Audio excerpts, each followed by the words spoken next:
আচ্ছা, আমাদের হাতের কাছে যে জিনিসগুলো আছে, ধরুন একটা কফির মগ বা এই যে একটা পেন্সিল, এগুলো দেখে কি কখনো মনে প্রশ্ন জাগে যে এটা ঠিক কিভাবে আমাদের কাছে এসে পৌঁছালো? সত্যি বলতে ভাবলে কিন্তু বেশ অবাক হতে হয়। এই যে ধরুন, আমরা দোকানে যাই, দেখি তাগুলো সবসময় প্রয়োজনীয় জিনিসে ভরা। কখনো কি ভেবেছি এই জিনিসগুলো ঠিক কোথা থেকে কিভাবে এখানে এসে পৌঁছায়? এর পেছনের রহস্যটা আসলে কি? না, এটা কোনো জাদুটাদু নয়। এর পেছনে আছে বিশ্বের সবথেকে বড় একটা রিলে রেস। আর এই রেসটারই নাম হল সাপ্লাই চেইন ম্যানেজমেন্ট। চলুন আজ আমরা এই অসাধারণ প্রক্রিয়াটাকে একটু কাছ থেকে দেখি। তো এই যে গ্লোবাল রিলে রেসের কথা বলছি, এর নিয়মকানুনগুলো আসলে কি?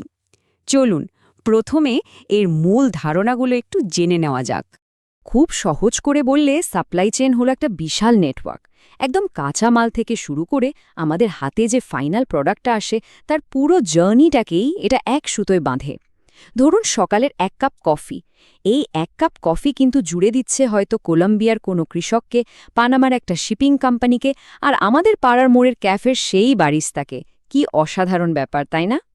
আর এই বিশাল নেটওয়ার্কটাকে যে নিখুঁতভাবে ম্যানেজ করা হয়, সেটাই হলো সাপ্লাই চেইন ম্যানেজমেন্ট, মানে এসসিএম। এটাকে অনেকটা একটা অর্কেস্ট্রার মতো ভাবতে পারেন, যেখানে একজন সাপ্লাই চেইন ম্যানেজার হলেন সেই কন্ডাক্টর, যিনি নিশ্চিত করেন যে প্রত্যেকটা বাদ্যযন্ত্র যেন একদম সঠিক সময়ে সঠিক সুরে বেজে ওঠে। একটা ছোট্ট ভুল হলেই কিন্তু পুরো সুরটাই কেটে যেতে পারে।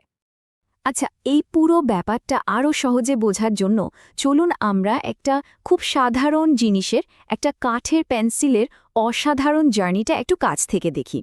যে কোনো প্রোডাক্ট, সেটা দেখতে যতই সিম্পল বা যতই কমপ্লেক্স হোক না কেন, মূলত এই 5টা স্টেজ পার করেই আমাদের কাছে আসে। এটাই হলো বলতে পারেন তার পুরো জার্নির একটা বেসিক রোডম্যাপ। মজার ব্যাপার হলো, একটা পেন্সিলের গল্প কিন্তু এক জায়গা থেকে শুরু হয় না। এর শুরুটা হয় পৃথিবীর বিভিন্ন প্রান্তে একসঙ্গে। যেমন ধরুন, এর কাঠটা আসছে হয়তো কোনো একটা জঙ্গল থেকে, আবার পেন্সিলের ভেতরে যে লিড থাকে সেই গ্রাফাইট আসছে কোনো খনি থেকে, আর বাইন্ডার হিসেবে যে কাদামাটি বা মোম লাগে সেগুলো আসছে আবার একদম অন্য কোনো জায়গা থেকে। মানে শুরুতেই একটা গ্লোবাল ব্যাপার। তো এই সব আলাদা আলাদা কাঁচামাল যখন একটা ফ্যাক্টরিতে এসে পৌঁছায়, তখন শুরু হয় আসল ম্যাজিক। প্রথমে দেখুন, গাছের গুঁড়ি কেটে পাতলা স্ল্যাট বানানো হয়। তারপর সেই স্ল্যাটের মধ্যে খাঁজ কাটা হয়।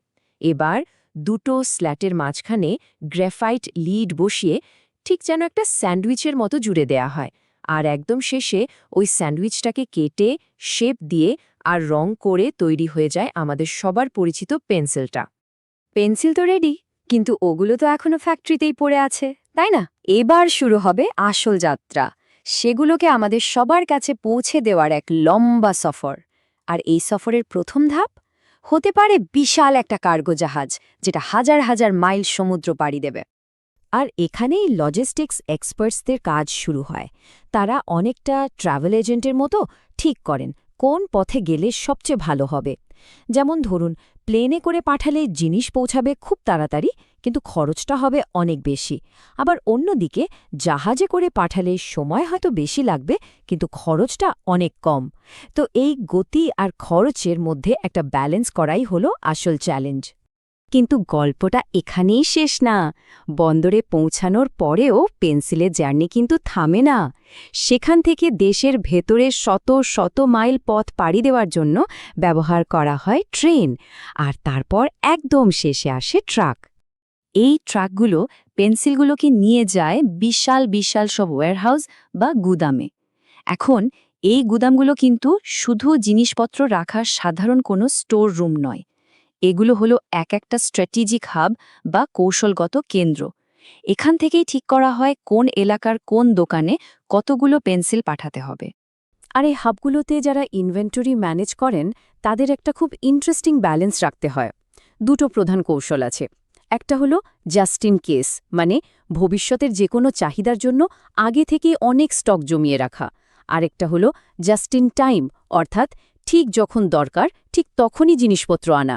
এতে ওয়্যারহাউসের খরচ বাঁচে। দুটো কৌশলেরই মূল লক্ষ্য কিন্তু একটাই, সঠিক সময়ে সঠিক পরিমাণে পণ্যের যোগান দেয়া। এবং অবশেষে আমরা চলে এলাম যাত্রার একদম শেষ ধাপে, এটাকে বলা হয় লাস্ট মাইল ডেলিভারি। এই ধাপে ওয়্যারহাউস থেকে ছোট ছোট ডেলিভারি ট্রাক পেন্সিলগুলোকে পৌঁছে দেয় আমাদের পাড়ার মোড়ের দোকানটায়, আর সেখানে তাকের ওপর সাজিয়ে রাখা হয় সেগুলোকে, একদম আমাদের কেনার জন্য। কিন্তু এই যে পুরো জার্নিটা আমরা দেখলাম, কাঠ, গ্রাফাইট, ফ্যাক্টরি, জাহাজ, ট্রাক, এই সব কিছুর পেছনে আরও একটা জিনিস কাজ করছে, একটা অদৃশ্য শক্তি, যা এই পুরো সিস্টেমটাকে এক সুতোয় বেঁধে রেখেছে, যেটা চোখে দেখা যায় না। সেই অদৃশ্য কিন্তু সবচেয়ে গুরুত্বপূর্ণ উপাদানটা হল ইনফরমেশন বা তথ্য। আজকের দিনের মডার্ন সাপ্লাই চেনের আসল চালিকা শক্তিই কিন্তু এই তথ্যের আদান প্রদান। ব্যাপারটা কিভাবে কাজ করে ভাবুন তো একবার।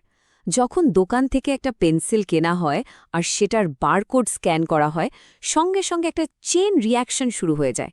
ওই একটা স্ক্যান থেকেই তথ্য চলে যায় দোকানের কম্পিউটার সিস্টেমে। সিস্টেম তখন ওয়্যারহাউসকে সিগন্যাল পাঠায় যে স্টক কমে গেছে। ওয়্যারহাউস তখন ফ্যাক্টরিকে অর্ডার দেয় আরও বানানোর জন্য। এমনকি কাঁচামাল সরবরাহকারীর কাছেও খবর চলে যায়। মানে একটা ছোট্ট বিক্রি পুরো সাপ্লাই চেনটাকে দৌড়ের ওপর রাখে। আচ্ছা, এই সব জটিল প্রক্রিয়া জেনে আমাদের লাভটা কি? সত্যি বলতে কি, এই সাপ্লাই চেন ম্যানেজমেন্ট বোঝাটা কিন্তু আমাদের প্রতিদিনের জীবনের জন্য খুব জরুরি।